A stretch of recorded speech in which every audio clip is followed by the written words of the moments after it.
네, 박근혜 전 대통령이 내일로 예정된 영장실질심사에 출석할 뜻을 밝혔습니다. 1997년 영장실질심사 제도가 도입된 이래 전직 대통령이 영장심사를 받는 건 이번이 처음인데요. 오늘 세 분의 전문가 모시고 이야기 나눠보도록 하겠습니다. 차명진 전 새누리당 의원, 최진 대통령 리더십 연구원 원장, 강신업 변호사 나와주셨습니다. 안녕하세요. 안녕하십니까. 안녕하십니까. 네. 박 전 대통령이 결국 영장실질심사에 출석할 뜻을 밝혔습니다. 강 변호사님, 어제도 저희와 함께 얘기를 했는데 아무래도 직접 나서서 소명을 하는 것이 그나마 좀 유리하겠다 이렇게 판단을 한 거겠죠. 네. 계속해서 뭐 그렇게 저는 얘기를 했고요. 네. 이것은 그 박 전 대통령에게 주어진 기회거든요. 네네. 다시 말해서 서류만으로 하면은 검찰의 뜻이 그대로 이제 재판부에 전달이 돼서 그렇겠죠. 검찰이 하면 구속하자고 지금 청구한 거 아닙니까? 그렇죠. 그러니까 나가서 자신의 입장을 소명하고 네. 피력하는 것이 도움이 된다라고 본 것이고요. 네. 사실은 여기에는 지금까지 사실은 그 변호인단이라든지 박 전 대통령이 전략적 미스, 판단 미스를 했다고 보이는 점이 있어요. 네. 상황적 판단 말이죠. 네. 그래서 헌재 어떤 그 재판이라든가 말이죠. 그다음에 특검의 출석, 검찰의 어떤 그 수사를 받는 내용 이런 네네. 것들에 대해서 모두 거부를 일관했는데 예. 그렇게 되면 아마 도움이 될 거라고 생각을 했지만 네. 그리고 아마 또 이런 판단을 한 것 같아요. 여론이 또 자기들을 지지하는 지지층이 있지 않습니까? 여기서 상당히 보호를 해주지 않을까 뭐 이런 판단도 했을 가능성이 있는데 다시 말하면 정치적 판단과 법적 판단이 뒤섞이면서 상당히 전략적 미스를 했다라고 네. 하는 것이죠. 예. 그래서 그것을 깨닫고 이제 법원에 가서 예. 본인이 재판장에게 판사에게 자신의 입장이라든가 이런 것들을 충분히 소명하고 네. 또 이런 것도 있어요. 본인이 나가서 말이죠. 눈물로 호소하고 예를 예. 들어서 말이죠. 그러면 법에도 그 인지상정이라고 하지만 법에도 또 이 상당한 인정이 있는 것이거든요. 예. 그래서 그런 것들에게 아마 기대를 해볼 수도 있다. 네. 이렇게 판단한 것 같습니다. 글쎄요. 그 눈물로 소명하면 어떨지 모르겠는데 일단은 계속해서 그동안에 제기된 혐의와 관련해서 인정할 가능성보다는 그래도 부인할 가능성이 높지 않겠습니까? 그건 부인할 수밖에 없을 거예요. 네. 왜 그러냐면 네. 지금 뇌물죄 같은 거 298억을 공소장에 구속영장에 담았거든요. 예. 그런데 이런 부분을 인정할 수는 없는 것이고 예. 더군다나 지금까지도 검찰에서 했다는 얘기를 보면은 그런 얘기를 했다고 그래요. 네. 내가 뭐 433억 그 뇌물 받으려고 대통령 한 줄 아느냐. 예. 뭐 이런 얘기도 하고 자신이 통장에 1원이라도 들어와 있으면 확인해 봐라. 네. 이런 얘기를 검찰에서 하면서 예. 거기서도 어떤 눈물을 좀 보였다고 그래요. 네. 그렇기 때문에 그런 부분에 대해서는 계속해서 종전의 입장을 네. 견지할 것으로 보이지만 예. 그래도 어쨌든 판사에게 왜 내가 혐의가 없다고 이렇게 주장하는 것인지 네. 그리고 내가 구속되면 안 되는 이유가 무엇인지 이런 것들을 진솔하게 예. 서명한다면 예. 또 사실은 구속 여부는 지켜봐야 되거든요. 물론 지금 입장에서는 뭐 영장이 발부될 가능성이 많다고는 하지만 네네. 꼭 그렇게 볼 수만은 없습니다. 네. 물론 그것이 가능성이 높은 건 맞습니다만은 네. 그래서 내일 한번 아무래도 박 전 대통령이 나가서 어떻게 이렇게 얘기할 수는 있죠. 내가 혐의를 다투고는 있지만 네. 나는 수사와 재판에 성실히 임하겠다. 네네. 검찰에서 부르면 언제라도 가겠다. 네. 내가 21일 날 검찰에서 불렀을 때 가지 않았느냐. 예. 근데 나 도망가지 않는다. 나는 언제든지 검찰에서 부르면 갈 것이고 재판도 성실히 임할 것이다. 예. 꼭 구속을 해야 되는 이유가 없지 않느냐. 이렇게 피력을 할 가능성이 있는 것이죠. 네네. 어쨌든 이렇게 되면은 전직 대통령으로는 처음으로 영장 심사를 받게 되는 거 아니겠습니까? 예, 조금 아까 얘기 중에서 일단 박근혜 대통령이 그 전에 뭐 전략 미스를 했다기보다는 네네. 헌재에서 그야말로 대통령이 파면되기 전까지는 아무래도 대통령의 위치 아니었습니까? 그래서 그 대통령의 위치에서 봤을 때 그래도 구체적으로 일일이 어떤 법원에 나가서 내지는 검사의 조사에 응하는다는 것은 네. 좀 여러 가지 문제가 있지 않겠는가라는 생각을 했고 주변의 변호사들도 그렇게 권한 것을 아는데 네. 일단 파면단 이후에는 냉정하게 이제 현실을 좀 직시한 거죠. 네, 네. 그래서 주변 변호사들도 이제 그렇게 권하기 시작해가지고 예. 지난번에 이제 검찰 조사에도 응했듯이 이번에도 이제 영장실질심사에도 응하는 걸로 그렇게 이제 일개 이제 평민에 불과하니까 네. 그렇죠. 검찰의 성실 조사에 임해야 된다는 그런 생각으로 아마 변화된 상황에 맞게 대응한 것 같습니다. 그런데 네. 이제 하나 제가 좀 재밌는 거는 이 사실은 이제 검찰의 영장실질심사에 대응하기로 했음에도 불구하고 그것이 좀 생각보다 빨리 발표됐어요. 그 이유는 뭐냐? 예. 혹시 나중에 상황 변화에 따라서 입장이 바뀔지도 모르기 때문에 잠정적으로 간다라는 내부 방침이 있었는데 네네. 변호사 중에 한 명이 검찰에다 그거를 미리 통보를 해버렸답니다. 그래서 검찰에서 검사가 또 검찰에 출입하는 언론에다가 예, 대통령이 나온다고 그러더라. 예. 그래가지고 너무 일찍 소위 말하면 이 언론 용어로 리크가 된 거예요. 네네. 그래가지고 이 박근혜 전 대통령 진영 내부에서 예. 상당히 지금 곤혹스러워한다라는 얘기가 있습니다. 굉장히 컨트롤이 안 되는 부분이 많은 것 같아요. 이 부분이 만약에 사실이라면 이 부분 역시 지금 컨트롤이 안 되는 거 아닙니까? 그러니까 상황이 전반적으로 많이 뒤바뀌었습니다. 그러니까 네. 과거에는 검찰이 박근혜 전 대통령이 죄가 있다라는 무죄를 적극적으로 입증을 해야 된다고 한다면 지금은 오히려 이제 반대로 네. 박근혜 전 대통령이 죄가 없다라는 무죄를 적극적으로 입증을 해야 될 상황이거든요. 근데 지금 13개 혐의를 전면적으로 좀 부인하지 않습니까? 네, 근데 네. 부인한 내용은 이미 언론에 다 나와 있습니다. 그렇죠. 그리고 이미 과거에도 했고 똑같은 얘기를 되풀이하고 있거든요. 무죄 예. 주장하는 논거들이. 그런데 이제 이 시점에 영장 심사를 앞둔 시점에서는 아마 훨씬 더 진전된 소명을 해야 될 겁니다. 예를 들면 최순실과 예를 들면 그 수백 번에 걸쳐서 전화했던 내용이 왜 통화를 했는 건지 예. 또 안종범의 다이어리에 나온 내용들이 왜 틀리고 그릇됐는지 잘못됐는지 네. 이런 부분들에 대해서 훨씬 더 디테일하게 구체적으로 설득력 있게 소명을 해야 되는 그런 과제를 이제 안고 있죠. 네. 이런 거에 대해서 검찰은 아시다시피 12만 쪽입니다. 그걸 500쪽씩 나누면 220권 책 분량을 지금 자료를 이미 지금 법원에 제출했지 않습니까? 네. 거기에 대해서 상당히 구체적이고 더 적극적으로 해명을 하지 않으면 아마 구속을 면하기가 쉽지 않을 것 같다는 생각이 듭니다. 네. 당장 내일입니다. 네. 영장 실질 심사는 어떤 과정으로 진행이 되나요? 일단은 지금은 구인을 위한 구속영장이 발부되어 있는 겁니다. 예. 그것을 구인영장이라고 그러거든요. 원래 구속은 두 가지 개념입니다. 하나는 구인의 개념이고 그다음에 구금의 개념이거든요. 구금이라고 하는 것은 교도소나 유치소에 그 유치하는 걸 구금이라고 그러고요. 네. 구인이라고 하는 것은 일정한 장소에 데려오는 걸 말합니다. 그래서 구인영장이 발부됐기 때문에 30날 말이죠. 그 10시 반까지 321호 법정으로 와라 이런 구인영장이 발부되어 있는 거죠. 네. 네. 그러면 이제 검찰에서는 보통은 말이죠. 1시간 전에 검찰에 나오게 합니다. 네. 그래서 거기서 같이 법원으로 가는데 이번에는 그러면은 검찰로 오게 되면 검찰도 경호 경비를 또 해야 되지 않습니까? 네. 그래서 아무래도 법원에서 직접 법원으로 대통령이 이제 나오시게 이렇게 예. 하는 방법이 하나 있고요. 예. 아니면 검찰 수사관이 삼성동 자택으로 가서 거기서 이제 같이 법원으로 이제 이동하는 방법이 있죠. 네. 그래서 일단 검찰로 1시간 전에 오게 할 것 같지는 않고요. 그래서 법원에서 이 325-1호실에서 이렇게 이제 만나게 되는 이런 어떤 상황이 될 것 같아요. 네. 이렇게 해서 이제 그 321호실에 오게 되면 바로 이제 변호인단하고 검찰이 이제 같이 동석을 하게 되고요. 네. 그리고 앉는 것은 이제 재판장을 보고 앉습니다. 그러니까 변호인단 옆에 앉는 것이 아니라 예. 이제 지금 이제 영장실질심사할 때는 정면으로 이렇게 이제 대치하게 되죠. 그래서 바로바로 이렇게 변호인단의 도움을 받기는 어렵습니다. 네. 이건 왜 그러냐면 직접 다 해야 되는 거군요. 이거는 직권 심리적 요소가 강하기 때문입니다. 네. 다시 말해서 재판장하고 피의자거든요. 지금 이 예. 피의자의 관계 이것이 중요한 것이지 나머지는 사실은 보조입니다. 네. 그렇기 때문에 재판장이 일일이 확인을 합니다. 그래서 네, 이 혐의에 대해서도 이 13가지에 대해서도 일일이 확인을 할 겁니다. 예. 그러면 이제 전 대통령이 거기에 대해서 소명을 하게 되고요.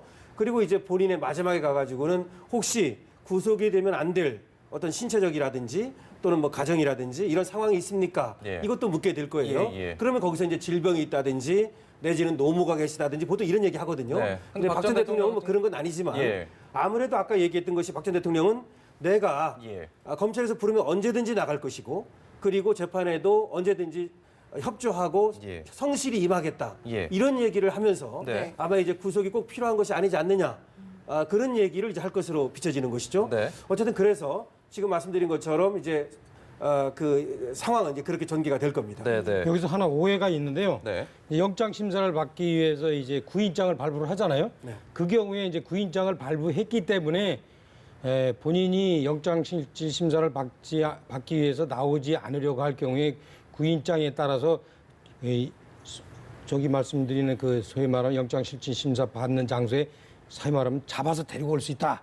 뭐 이런 생각을 많이 또 하고 그렇기 때문에 어쩔 수 없이 자진 출두하는 거 아니냐 네. 이런 이제 얘기가 있는데 사실 그 구인장 발부해도 네, 안 나올 발부해서도 거부할 수 있는 본인이 거군요. 이제 거부하고 안 나올 경우엔 네. 그 실제 그 연행 안 하는 수도 있습니다. 네. 물론 이제 그 판사가 이 경우에 이제 이 사람은 구속감이다 하면 그 다음에 이제 그거는 구속을 하는 거는 또 다른 문제인데. 네. 그래서 좀 제가 보면 이제 오해가 좀 있어요. 네. 마치 구인장을 발부했으니까 어쩔 수 없이 오는 거 아니냐. 네. 그런 건데 지금 그 상황은 어쨌든 얘기하는 스스로 건데. 나오겠다라고 그렇죠. 지금 상황은 얘기하는 그건 아니고 네. 본인이 네네. 스스로 나오겠다고 한 겁니다. 예, 네. 거기다 말씀을 드리면요.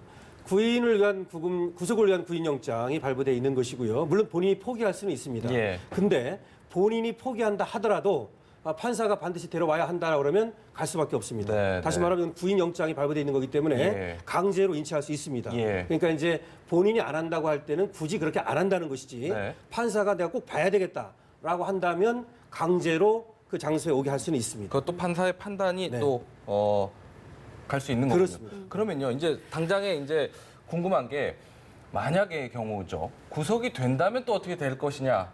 그 앞서서 저희가 이제 삼성전자 부회장 이재용 부회장 같은 경우도 어디에서 그 영장실질심사 결과가 나올 때까지 기다렸느냐도 관심거리지 않았습니까? 박 전 대통령 같은 경우 물론 전직 대통령, 파면된 대통령이라고는 하지만 전직 대통령에 대한 예우 문제 계속 이야기 나오고 있는데요. 어떻게 될까요? 그래서 이렇게 될 것 같아요. 일단 10시 반에 시작을 하지 않습니까? 네. 이재용 부회장 같은 경우 7시간 반이 걸렸거든요. 네. 그러면 최소한 그거보다는 더 걸릴 것 같습니다. 네. 그래서 저녁 늦게까지 이제 영장 심사를 할 것 같고요. 네. 그 다음에 이제 대기 장소인데요. 이 대기는 이재용 부회장 같은 경우는 서울구치소에 네. 대기를 했거든요. 뭐 네. 다 그렇습니다. 조윤선 전 장관이라든지 김규춘 전 실장 다 마찬가지입니다.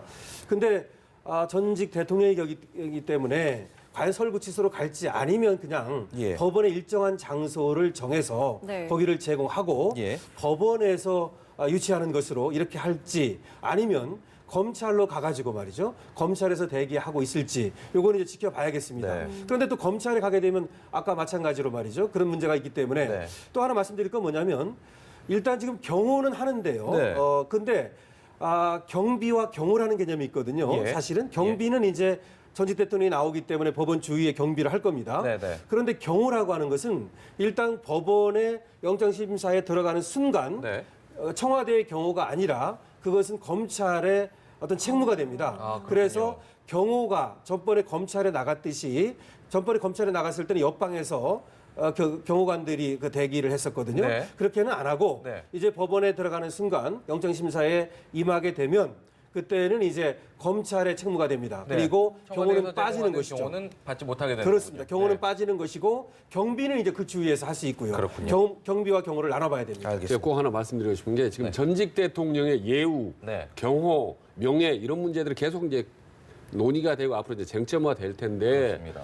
저는 이제 바라건대 좀 박근혜 전 대통령이 사실 스스로 그런 예우라든지 어떤 경호 같은 것을 본인이 오히려 사양을 하고 좀 평민 어떤 일반 피의자로서 성실하게 임하는 것이 오히려 저는 검찰의 어떤 영향이라든지 혹은 국민 여론이라 이런 부분에 좀 유리하다고 생각을 합니다. 네. 이제부터라도 뭔가 좀 훨씬 낮은 모습을 보여주는 게 어떨까라는 생각이 듭니다. 네. 네. 네. 그 자, 부분에 대해서 물론 이제 우리가 그런 식으로 얘기하면 대한민국에 대통령도 필요 없고 국회의원도 필요 없고 또 방송국 사장님도 필요 없습니다. 그러니까 일정하게 전직 대통령으로서 예우를 하는 거는 저는 뭐 그것이 민주주의에 꼭 위배된다고 생각하지 않아요. 그 대의민주주의에서. 네. 그 점 하나 좀 제가 강조하고 싶고 네. 또 하나는 대통령이 이제 그 실제 판사가 대통령을 면담한 후에 이제 여러 가지 이제 서류 검토 및 뭐 숙고를 할 건 아닙니까? 네. 그게 동안에 이제 전직 박근혜 대통령이 이제 대기하는 장소 이제 많이 얘기하는데 네. 과거의 특검은 네.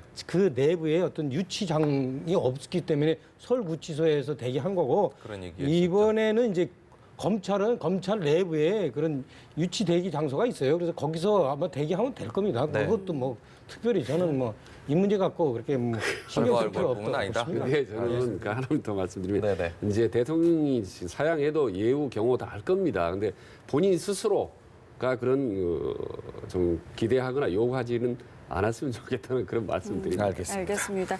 자, 이번에 정치권 이야기해 보겠습니다. 바른정당 대선 후보로 유승민 후보가 선출이 됐습니다. 하지만 문제는 좀 낮은 지지율일 텐데요. 어떻게 보셨습니까? 이제 이 부분에 대해서 우리가 이제 많은 식자층들이 보수 얘기하면서 뭐 건전 보수, 나쁜 보수, 그 진짜 보수, 가짜 보수 이렇게 많이 얘기해요. 네. 이거는 이제 식자층들이 이제 자기들 편의에서 칼로 재단하는 거고 네. 보수는 다 보수입니다. 예. 그래서 보수의 가치 중에서 중요한 것 중에 사회 경제적으로 어느 쪽에 서 있느냐 이것도 있지만 기존의 어떤 통치 질서, 기존의 어떤 권력 질서 이런 부분들을 어떻게 인정하고 그것을 어떻게 그 사실은 이제 그 바꾸려고 하느냐 이런 측면에서 이 보수가 갖고 있는 측면은 기존의 어떤 권력 질서 이런 것들을 상당히 인정하는 거예요. 기능적으로 역사적으로 입증된 권력 질서를 네. 따라서 박근혜 대통령이 갖고 있는 어떤 그 이 권력 질서의 어떤 모양들이 있어요. 이 부분에 대해서 사실은 보수층들이 상당히 인정하고 있는 측면이 있어요. 이게 이제 여러 가지 무능이나 어떤 최순실 때문에 상처가 많이 갔지만 이 부분에 대해서 지금 바른정당 분들이 이해를 못 하고 있는 거예요. 네. 바른정당 분들은 박근혜 대통령이 무능해서 최순실 때문에 나라를 망쳤으니까 우리는 그거 떼어내고 우리끼리 하면은 진짜 보수, 좋은 보수라고 인정받을 것 같다 하고 생각하지만 실제 국민들이 볼 때는 그렇게 안 보죠. 아, 저 사람들은 기존에 우리가 여태까지 우리나라를 이끌어온 어떤 리더십에 대해서 전면 부인하는구나. 그러면서 아, 저 사람들 배신하냐? 이렇게 해서 지지율이 낮은 겁니다. 이 부분을 낮은 지지율이 왜 나올까라고 고민하는 것 자체가 현실을, 보수를, 본질을 잘 모르는 거예요. 네. 차 의원님의 분석에 대해서는 어떻게 평가하십니까? 그러니까 원래 지금 바른정당 하면요, 그런 착한 보수 같은 솔직히 느낌이 듭니다. 네, 네. 그런데 볼 때 보면 나쁜 보수 같은 경우는요, 사람들이 싫어하면서도 상당히 관심을 갖게 되고 주목하게 되고 뭔가 자꾸 이벤트를 만들어내거든요. 네. 그렇기 때문에 주목하고 일단 지지도는 긍정적입니다. 그런데 착한 보수 같은 경우는 사실 의외로 좀 밋밋하고 주목을 못 끌 수가 있습니다. 실제로 그런 면에서 지금 이번 상황이 평상시의 상황이라면 아마 바른정당이 상당히 좋은 평가를 받을 수 있다. 네. 그러나 지금은 대통령 선거를 코앞에 둔 전쟁이나 상황 다름없는 그런 상황이기 때문에 예. 특수한 상황이기 때문에 예. 앞으로 이 부분에서 존재감을 나타내고 뭔가 역할을 하려면 지금보다는 훨씬 더 국민의 주목을 끌 수 있는 그런 국정청사진이라든지 말이죠. 네. 뭐 유승민 후보가 계속 강조했던 그런 후보 단일화 이런 것도 말로만이 아니라 예. 실질적인 행동으로 하나하나씩 보여주면은 네. 아마 상당히 존재감을 좀 드러낼 수 있다고 봅니다. 네네. 그런데요, 유승민 후보 같은 경우 그동안에는 뭐 자유한국당과의 연대를 통해서 보수 단일화 이 부분에 대해서 계속 열어둔 것처럼 이야기를 해오지 않았습니까? 그런데 어제 얘기를 들어보니까 단일화 원점에서 다시 재고하겠다. 이렇게 얘기를 했습니다. 그래서 사실은 바른정당 후보가 결정이 되고 모레 31일 날 또 자유한국당 후보가 좀 결정이 되고 하면 순차적으로 이렇게 단일화 논의가 속도를 내지 않을까 기대했는데 좀 달라지는 것 같은 느낌도 있는 것 같아요. 어떻게 좀 저는 그렇게 꼭 그렇게 생각합니다. 이제 네. 단일화 할 때 네. 상당히 나름대로 자기의 우위를 확보하고 예. 무조건 단일화 한다고 하면은 혹시 기존의 지지표도 또 날아갈 떨어질까 봐. 위험이 있으니까 예, 예. 단일화에도 그냥 하면 안 된다. 네. 수순이 있고 원칙이 있다. 이렇게 얘기하는 거고요. 네. 기본적으로 지금 그 앵커 보셨듯이 단일화의 수순은 저는 갈 수밖에 없다고 보는데요. 네. 웬만한 그 걸림돌이 없는 한. 네. 왜? 첫째 뿌리가 같습니다. 네네. 예. 그리고 유승민 후보야말로 그 뿌리를 아주 깊이 자각하고 있을 거예요. 네. 본인이 지역이 TK 아닙니까? 아마 TK 지역에 가면은 끊임없이 단일화라는 얘기를 들 겁니다. 네. 그리고 실제 중요한 문제인데 이런 얘기하기 좀 껄끄러운 문제지만 네. 사실은 최소로 그 홍보 비용이 200억이 들어요. 예. 유세차도 마련하고 공보물도 만들고 예. 200억이 드는데 이 200억을 보전 받으려면 예. 지지율이 일정 정도는 15% 정도 이상이 나와야 돼요. 15%. 15%못 나오면 네. 200억을 보전을 못 받아야 돼요. 네. 그 경우에 가려면 지금 후보가 그 돈을 다 댈 수 있을까? 네. 이런 어려운 문제도 사실이 있는 거예요. 물론 이제 그럼에도 불구하고 일단 질러보자 네. 이런 생각을 할 수도 있겠지만 현실적으로 생각하면은 예. 이거 사실 압박 요인입니다. 예. 그리고 또 하나 가장 중요한 게 뭐냐면 바른정당에서 명분으로 네. 야 친박 좀 비켜서라. 그래야지 우리가 저 단일화의 명분이 생긴 거지 지금은 곤란하지 않느냐라는 예. 부분에 대해서 자유한국당에서 답하고 있잖아요. 네. 오늘 이제 임명진 비대위원장이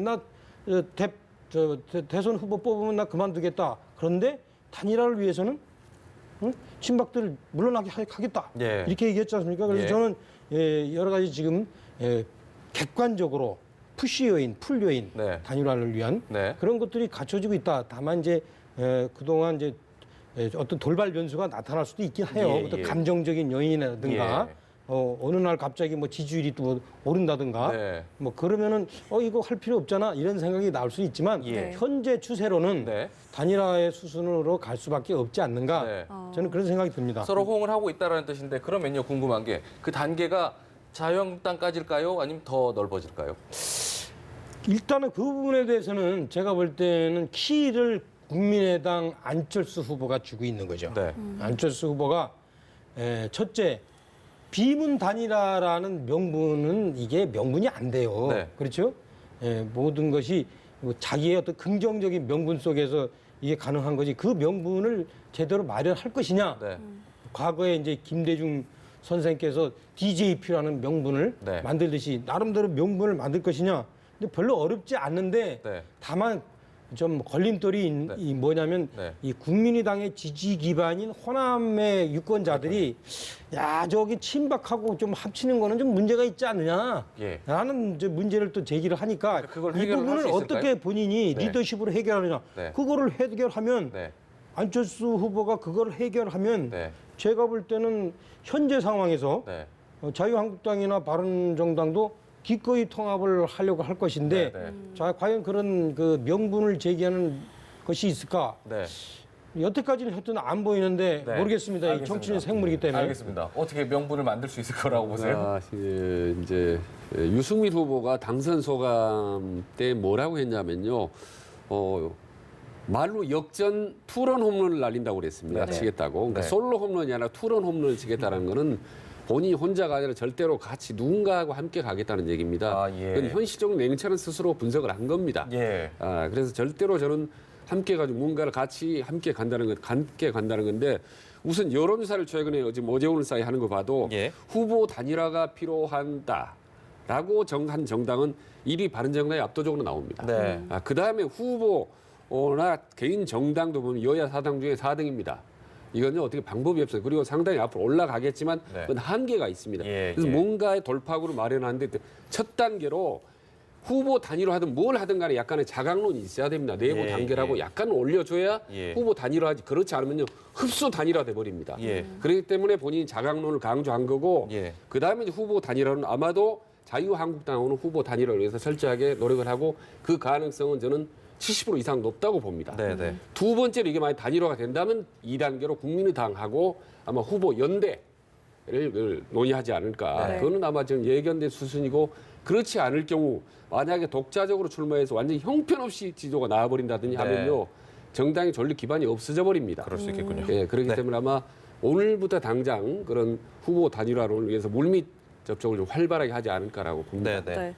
이런 가운데 지금 김종인 전 대표가 출마를 할 것이다라는 이야기가 나오고 있거든요. 네. 출마를 할지 만약에 한다면 언제 할지 어떻게 보세요? 지금 상당히 가능성이 높다고 봅니다. 아마 저는 70~80% 가능성이 높다고 보는 건데 우선 최측근이라고 할 수 있는 최명진 의원이 이제 오늘 정론관에서 탈당 기자회견을 했지 않습니까? 네. 근데 사실 대선을 임박하고 문재인 후보가 가능성이 아주 높음에도 불구하고 현역 지역구 의원이 탈당을 한다. 이건 아주 드문 상황입니다. 이렇게 임박해서 그건 바로 김종인이 출마 선언이 임박했다라는 거 보는 거예요. 예. 그리고 이미 지금 홍석현 중앙일보 전 회장이라든지 그다음에 정우철 회장 오늘 아침 조찬에 있지 않습니까? 예. 거기서 나왔던 얘기가 뭐냐면 공동 정부론입니다. 예.